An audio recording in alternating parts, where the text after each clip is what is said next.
এক ভাগ খাবারের জন্য, এক ভাগ পানির জন্য, আর এক ভাগ খোলা থাকবে, খালি থাকবে। কারণ ভুরি ভোজন করে খেলে এভাবে গ্যাস হয়, বিভিন্ন স্টোমাকে ডিস্টার্ব হয়, হজমের ব্যাঘাত ঘটে। তখন লাংসে, কিডনিতে, তারপরে শরীরের বিভিন্ন অঙ্গ প্রত্যঙ্গে যে এর প্রভাব বিস্তার করে। তারপরে কিডনি, তারপরে কোষ্ঠকাঠিন্য সহ বিভিন্ন ধরনের রোগ সৃষ্টি হয়। মুআজ্জাজ হাজিরিন, এই জন্য সুন্নত তরিকা অনুযায়ী খাইতে গেলে সর্বপ্রথম তার হাত ধৌত করতে হবে, তার খাবার প্লেটটা ধৌত করতে হবে। তারপর তাকে সুন্নত তরিকা অনুযায়ী এক পা উঠাইয়া আর এক পা মিশাইয়া এইভাবে বসতে হবে। সম্ভব হলে কেবলামুখী হয়ে বসা যায়, না হলেও সমস্যা নাই। প্লেটের নিচে একটা দস্তরখান বিছাইতে হবে। কি বিছাইতে হবে? কোনো খাদ্যের টুকরা পড়ে গেলে সেটাকে অযত্ন করা যাবে না। ওটাও খাদ্যের একটা ছোট্ট টুকরা অংশ, এটাও ভক্তি শ্রদ্ধার সাথে খেতে হবে। সুতরাং এই খাবারটা প্রথম ডান হাত দিয়ে খেতে হবে, বাম হাত না। অনেক দেশে হাত ছাড়া চামচ দিয়ে খায়। আমি প্রথম 2004 সালে মালয়েশিয়া গেছি, ওখানে আমাদের হোটেলের চামচ অনেকগুলো করে চামচ দেয়, কাঁটা চামচ, চার চামচ, তারপর করাপ চামচ, বিভিন্ন ধরনের জিনিসগুলো দেয়, বা ডাবল তিনটা দেয়, যাতে করে একটা দিয়ে চেপে একটা অংশ বের করে ওখান থেকে এনে খাওয়া যায়। হাত দিয়ে খেতে হবে এবং খাওয়ার সময় খাদ্যটা খুব চিবিয়ে খেতে হবে। একেবারে চিবাইয়া ফেলে, সুতরাং হজম শক্তি ভালো হয়। এটা বড় বড় অংশ আর থাকে না, শরীরের সাথে অ্যাডজাস্ট হয়।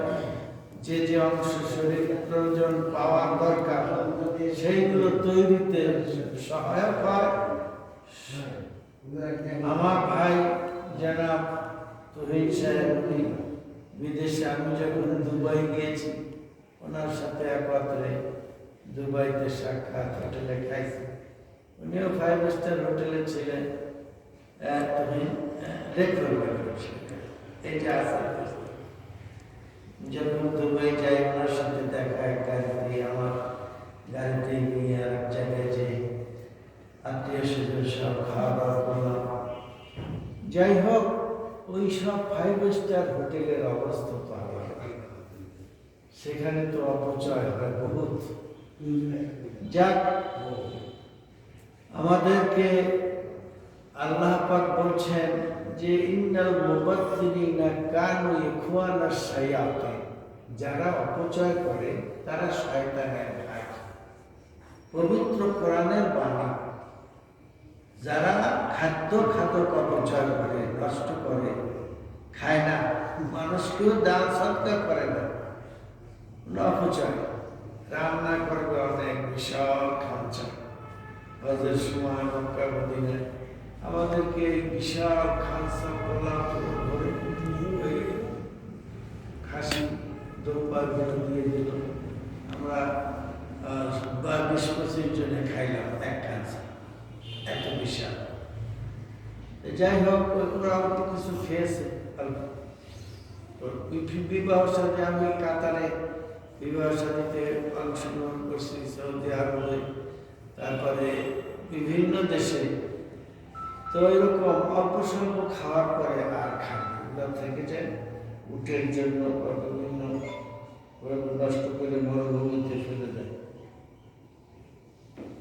বলছেন শয়তানের ভাই আখ্যায়িত করেছে কাদেরকে? যারা এভাবে আল্লাহর হালাল খাবার নষ্ট করে, অপচয় করে এবং খুয়ায়, সদকা করে না। অথচ সদকার মধ্যে দানের সমান সওয়াব, সাদকা কত বড় সওয়াব। আর সাদকাতু তারুদ্দুল বালা, কোন কঠিন বালা মুসিবতে কেউ পতিত হলে তাকে সাদকা করতে হয়। জানের বদলে জান, একটা বকরি দেওয়া যায়, একটা খাসি দেওয়া যায়, একটা গরু দেওয়া যায়। বড় জটিল অবস্থা যেরকম, এরকম সাদকাটাও একটু জটিল বা অর্থনৈতিক অবস্থার সাথে সামঞ্জস্য রেখে সাদকা করতে হয়। এবং গরিব শুধু সাদকা, এটা তো বিপদ দূর হয়। এছাড়া জাকাত আছে, জাকাত ঠিক মতো আমরা দেই, দেওয়া হয় কি হয় না আল্লাহ মালুম। এবং সাদকা, এবং এছাড়াও অতিরিক্ত সাদকা, যেটাকে দান দান খয়রাত বলা হয়।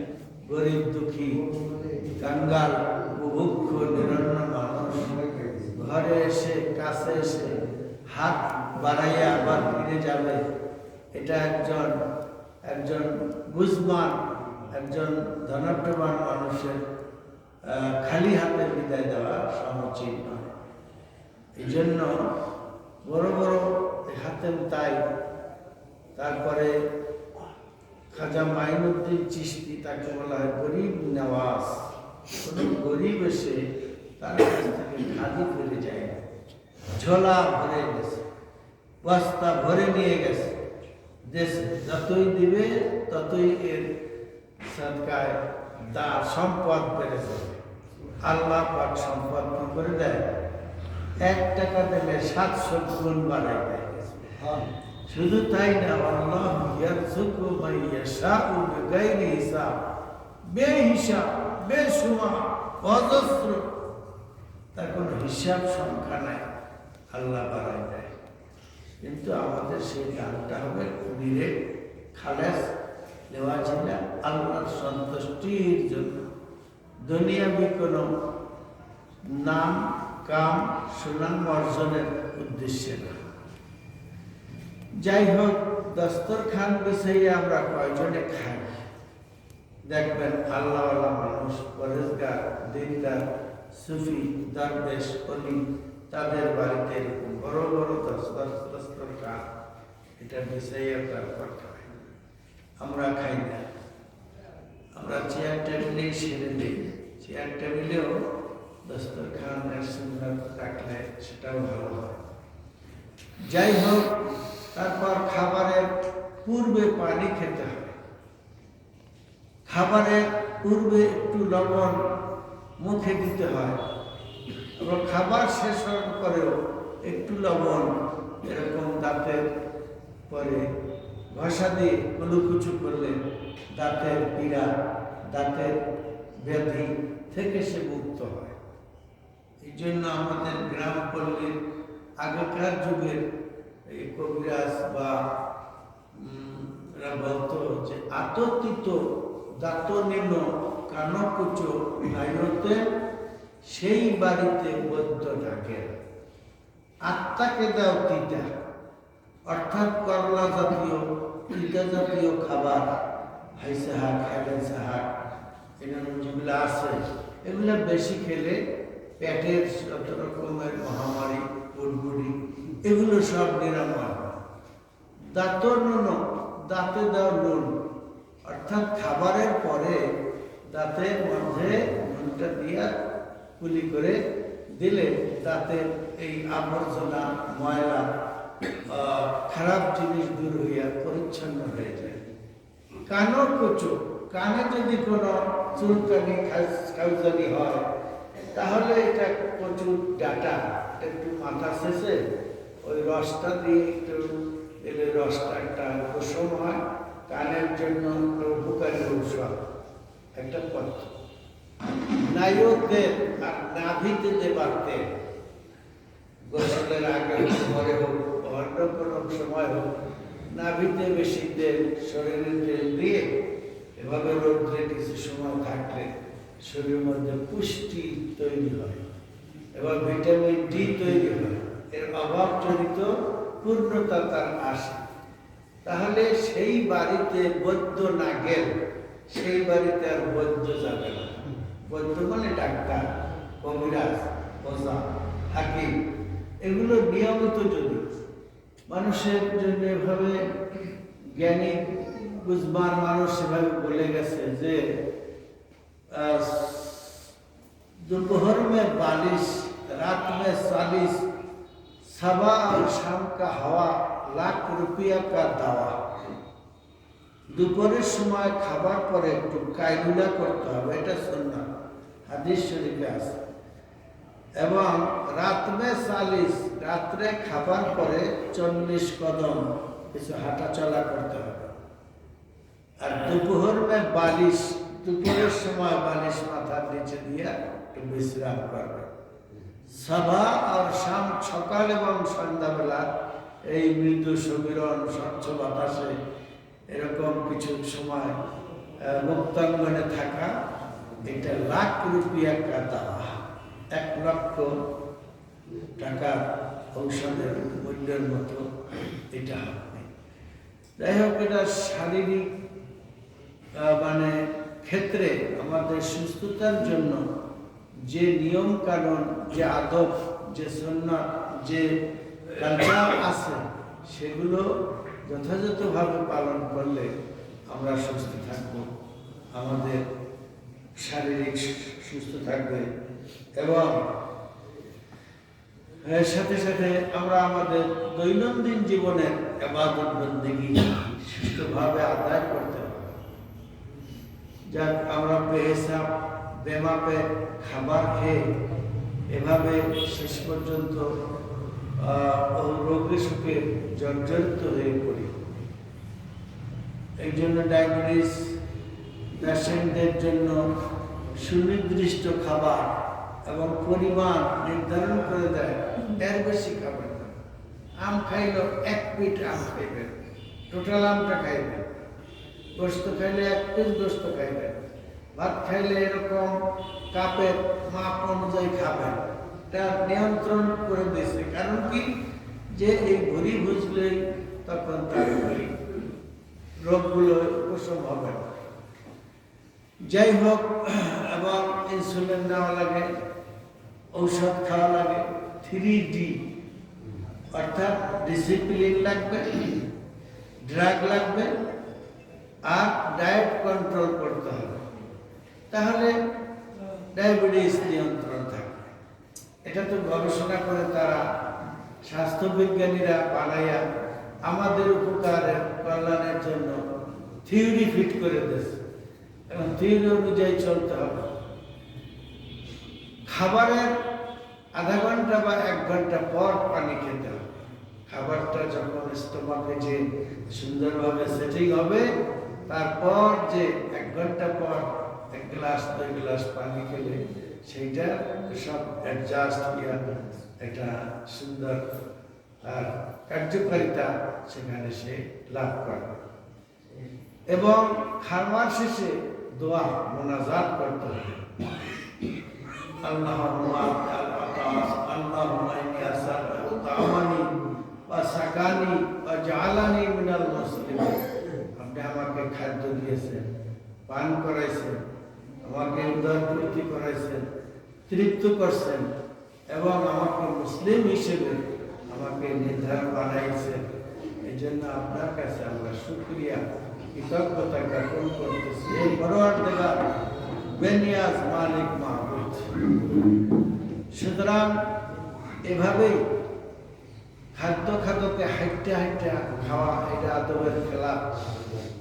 দাঁড়াই খাওয়া আদবের খেলাফ। গল্প গুজব করা, সালাম কালাম দেওয়া তো খাওয়ার মধ্যে নিষেধ।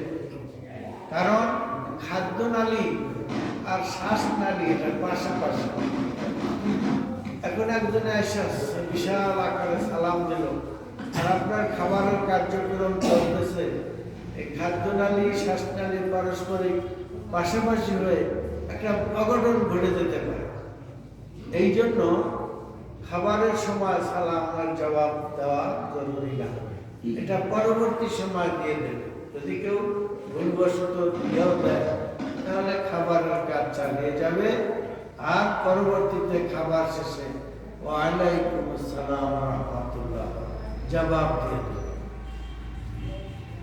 সুতরাং এগুলা কিছু আছে বৈজ্ঞানিক প্রবলেম সমস্যা সেগুলোর সমাধান বৈজ্ঞানিকভাবে দেওয়া, স্বাস্থ্যবিজ্ঞান কিছু আছে, সুন্নাত তরিকা। আল্লাহ নবী হলেন পৃথিবীর সর্বশ্রেষ্ঠ বৈজ্ঞানিক। তিনি যে ফর্মুলা আমাদের দৈনন্দিন জীবনের খাদ্য খাদকের ক্ষেত্রে দিয়েছেন সেইগুলো কোনো তুলনা চলবে না। সেগুলো অবশ্যই অবশ্যই ভক্তি আস্থার সাথে যদি কেউ নিয়মিত গ্রহণ করে, সেবন করে, তাহলে সে নিশ্চয়ই সুস্বাস্থ্যের অধিকারী হবে, সুস্বাস্থ্যের অধিকারী হবে। সলিড পিওর মধু, এটা শেফা উল্লিন্নাস, মানুষের শরীরের জন্য উপকারী, কল্যাণকর।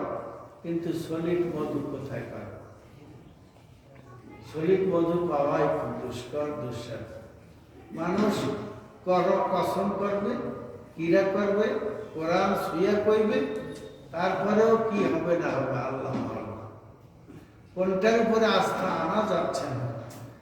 যদি সরাসরি দেখেন আপনার উপস্থিতিতে কোনো গাছ থেকে কাটে, পাত্রটাও আগে দেখে নিলেন ভালো ফ্রেশ, সেইটা যদি 1000, 1500 টাকা কেজিও হয়, সেই মধুটা আপনি নেবেন, কারণ ওইটা প্রিয় জিনিস, নিজের আপনজনের উপকারের জন্য অত্যন্ত ফায়দা দানকারী জিনিস।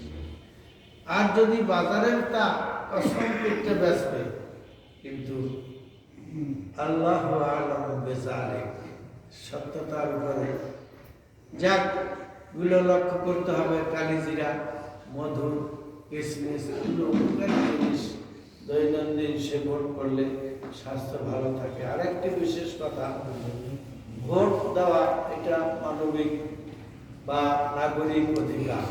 একটা দেশের একজন নাগরিক ব্যক্তির জন্য এই ভোট দেওয়া